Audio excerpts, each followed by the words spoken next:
everyone, and welcome to another oil painting session, part 3. In this video, I thought I would show you a time-lapse of my creation of the painting behind me, I don't know whether you can see, of the English countryside, and I thought I would talk a little bit about the history of British landscape painting, a very underrated genre. Now, of course, it is world famous, but at the same time, I feel like people don't really discuss it very much, so I do think that they should. And if you're new to British landscape art and you want to look at some paintings and you want to know where to start, then Thomas Gainsborough is certainly a good place to start. Now, I know that he is somebody who is well known for painting the aristocracy, but funnily enough, Gainsborough desperately wanted to be a landscape artist, and it's a little bit sad in a way that he wasn't able to. At that time, in the 18th century, there was just not the market for landscape art. It was not considered to be worth buying, and he was somebody who had to adapt the way he worked. He had to incorporate landscape, or at least that's what he did in the end, was to incorporate landscape into his art with the figure. Another artist to look at is George Stubbs, known for his horse paintings, of course, but he was painting these horses in the beautiful British landscape and had a very idealised version of the landscape as well, very picturesque. This we then see arguably two of the biggest players in British landscape art. You have Constable and Turner, two contrasting art styles, two completely different people, two completely different careers. And in actual fact, what's interesting about their styles is Constable, very rustic, very warm, so emotional. And then you have Turner, very poetic, so romantic, those sweeping strokes. And of course, the light being one of the most important things when it comes to Turner. Wasn't it he said his final words on his deathbed were, "The sun is God"? I was thinking earlier, wonder who is the person who records people's last words. They're sort of like, oh, okay, let me just take down what you're going to say as you're dying. But it's so interesting how they have influenced so many artists. But in fact, they were influenced, interestingly enough, by one of the same artists, Claude Lorrain, who was one of my favourite artists when I started to think about painting when I was a kid. I walked through the National Gallery and saw the Claude Lorrain like from about a mile away, because the National Gallery is huge, and I just saw that painting and I thought, my God, like, who painted that? That is just exquisite. If you haven't ever seen any of his paintings, please do check them out. He was a French artist, but he's spent most of his time in Italy. I would say his style is very Italian. When I saw his paintings, I thought he was an Italian artist. And he had this incredible style, so delicate. His touch was the lightest touch, beautiful use of colour. And his art was often had some story behind it, like a story from the Bible or classical mythology. But the figures were actually painted very, very small, and the landscape dominates the canvas. Very, very large paintings, and it just real genius. I think it's very interesting how some artists influence other artists, and some artists become hugely popular with the public. And I think that Claude Lorrain and maybe Titian as well are two artists that you can say have influenced other artists a heck of a lot, if perhaps the public maybe don't think of them quite as much as some others like Da Vinci and Van Gogh. But for us artists to see certain techniques used by other artists can invoke something in us and inspire us to paint. And for me, I can completely understand why both Turner and Constable were influenced, and Lorrain influenced a lot of other artists as well. And what's fascinating is how they both took completely different things from his art and were able to transform it into their own style, and they really left all of that kind of classical style behind. I think, Turner, towards the end of his life, he almost became, in fact, he did become very impressionistic in his style, and their styles really did change quite a lot. But with Constable, I really feel it's the warmth from his paintings. You get this love of England, and Constable didn't travel very much. In fact, he stayed in England. He really had this love of the English countryside. And with Turner, on the other hand, he wanted to travel, and he ended up in Italy, and I think Italy inspired him greatly.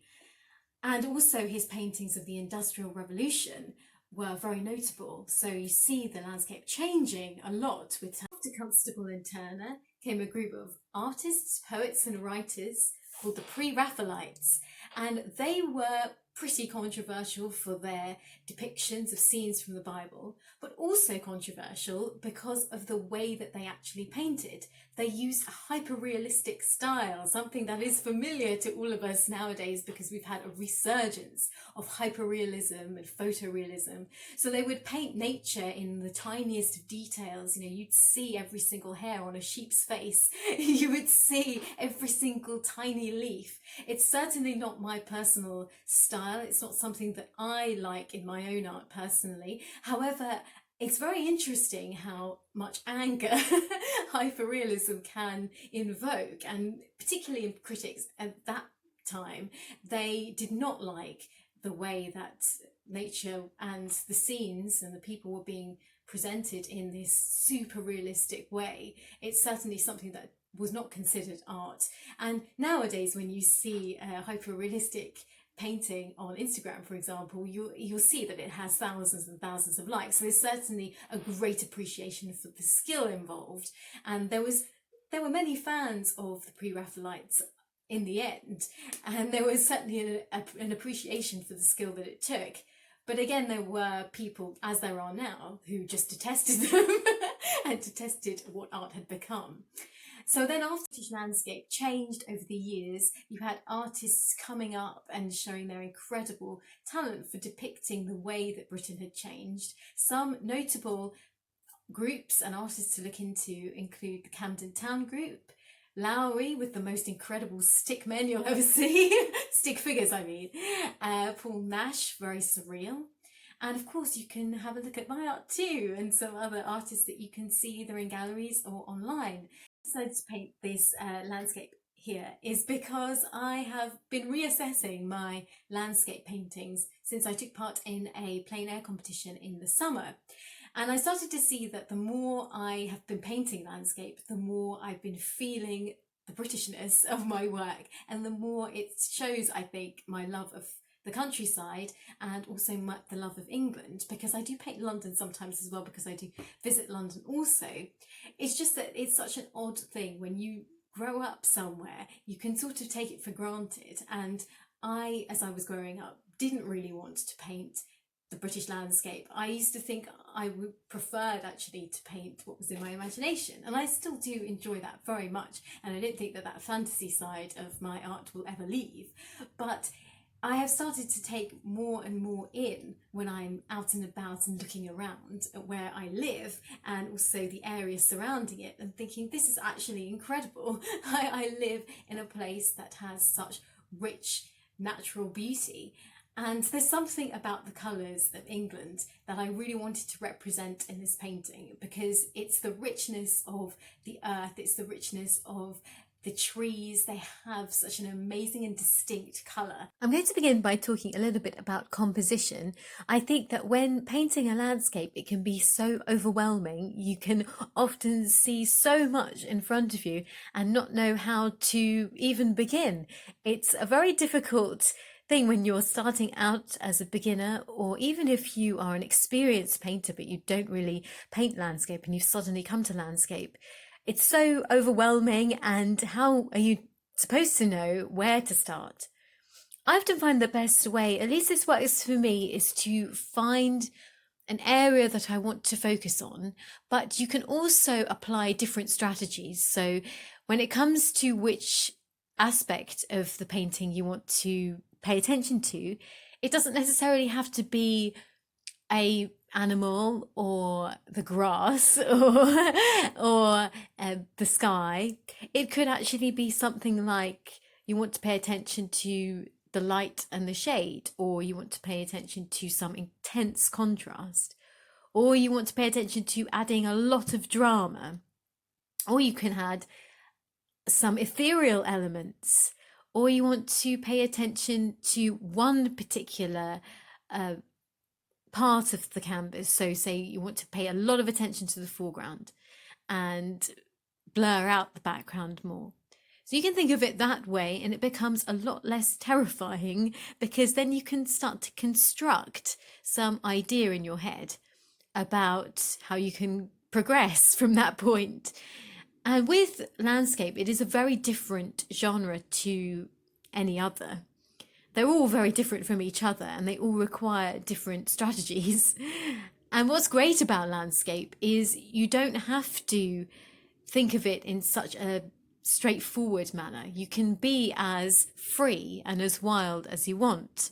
And in actual fact, it's even more interesting to go more wild and more free with your brushstrokes.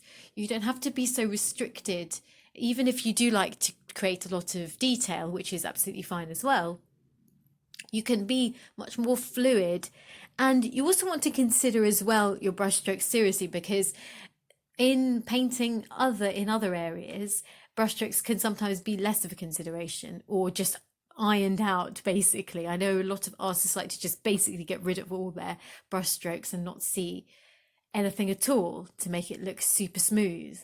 But when it comes to landscape, you want to think about the movement, because if you're painting outside, then the movement is very important to your situation. It's not like you're painting in a studio where you don't have any movement at all and you're just in front of your either a reference image or a model, for example. When you're thinking about being outside, you have the elements attacking you, you have the outside of what you're painting constantly changing. There can be people coming in and out of your scene. There can be transport moving in front of you. There can be or boats or whatever area you're painting in. So the constant movement has a big involvement in how you actually end up painting. Because if you paint everything completely static, it's very difficult for the person who is viewing your painting to imagine what it was like for you at that moment in time. So in many ways, you're capturing not only a scene, but also a moment of when you were there. And so it can be nice to create some movement and some sense of vitality in your work, so that you yourself, even if nobody else knows, that was a moment that can never be replicated again, which is a great experience and it's a great thought. Again, as well, another important thing to consider is that you don't want to create a painting that is full of very, very detailed areas across the entire painting. It's really a mistake to do that, because you'll come with experience. It comes with experience, but painting landscapes, very often you don't have that opportunity to paint in every tiny detail. If you're painting with watercolor, that's very difficult anyway, because of the nature of watercolor. But even if it's something like acrylic, you have to work fast on it, and it's not going to be, if you're painting outside with oils and acrylic, you're really limited with the time that you can spend on every single area. And you don't want to start in a really tiny corner in your painting and just spend hours working on that, because then by the time you've got to the center of the painting, the light has gone, the light is constantly changing. So you have to work quickly, and you have to consider the lighting, and you have to consider the shadows as well. Because what's great about landscape painting is you can get the perfect light at some point, and that can really change up your feelings about the work. You can start to feel like, okay, this is actually getting the look that I want, and it's how you imagine, because the light has changed to such a beautiful point. And that always happens during the day. There'll always be a time when the light is just incredible. And so in order to paint that really, really fast, you won't have time to paint in every tiny little detail. It's also depict in this painting the type of clouds that you typically see in England. Even though it wasn't actually raining, there always is a sense that it's going to rain in England. You all know what I'm talking about if you're from England. And you always have to, even when you go out just on a really, really bright sunny day, you have this moment of, should I take my umbrella? This happens to everyone, even if you're in August and the sun is burning down, you will think to yourself before you leave the house, is it going to rain today? There is a distinct possibility that it might rain. And I wanted to create that atmosphere of, yes, it's incredibly beautiful outside, but it possibly is going to rain. The way that you see the clouds, if you look up in England, they will have this purplish grey murkiness on the underside quite often, and then it will disappear and then you get completely fluffy white clouds again. But I just wanted to, I've always wanted to put that into a painting, so I'm glad that I got the opportunity to do it this time. I think I might do it again because I really liked the way that that came out, and the intensity of the blue, I did dial it up a little bit there because I wanted people to see that England can have blue skies. Because I think for foreigners, sometimes they think, probably hear of England, and when they visit England they think, gosh, this weather is so bad, but sometimes you do get a really nice sunny, really nice blue sky just peeking through, even though there is that constant threat of rain. It sort of keeps you, England keeps you on the edge of your seat when it comes to the weather. So that was pretty much my thoughts on the painting. I wanted to add in sheep just because you can't drive anywhere in England without seeing some sheep somewhere. You'll look out on the side and there will be some sheep in a field. So that's the reason I put the sheep in. I do think sheep are great in art. I think they look amazingly British and they make me feel at home. Even though I never really get close to a sheep, I like to see them from a distance. If they're just far enough so you can sort of see this little three-dimensional blob and a bit of shadow underneath. I think that, to me, that's the countryside in England. And so that was pretty much it. And I do hope you enjoyed this painting. And the materials that I use, I will probably put them in the description. I always have the intention of doing this, and then when I finally upload a video, I'm always too exhausted to actually write the proper things that you're supposed to in the description, but I should do that at some point. And it's just the standard materials that I use. It's the Gamblin medium, the Gamblin oil colours. I think they have two. They have like a 1984 one, 1982, 1980 something. It's not that set. Those look really great, but I haven't tried them. It's just the oil colours. And a couple of the M. Graham shades, which I've been using the M. Graham Titanium White, which I think is beautiful. And the rest is on canvas from a shop. I'm skipping ahead here, and these are the colours that really remind me of England and the English countryside. These very rich tones, the browns, the yellows and the greens all kind of mushed up together. We have very luscious shrubs and bushes because we do have so much rain. And I wanted to really merge the colours in so that there was no distinction between them. You get this kind of blurry effect when you are walking towards some fields and you see everything kind of bunched up in the distance. So I really wanted to add that kind of feeling that everything is kind of merging together and there's no enormous separation between everything. But I did add some definition when it came to the leaves on the trees, just to show that it was a tree. So I did want to add some element of realism, though I did like it in this initial stages. And obviously, had I been painting this in one layer, I would have actually just left it as this. So it would have been, as you can see, in this layer. So I tried to define some of the trees, but not to an enormous extent that you would be able to distinguish between them. They sort of all blend together, as things do when you're looking from far away. And what's really nice about this painting was I wanted to not only get the fields in, but also to add a big element of sky so that it would give me an opportunity to paint some rolling clouds, which I love to do.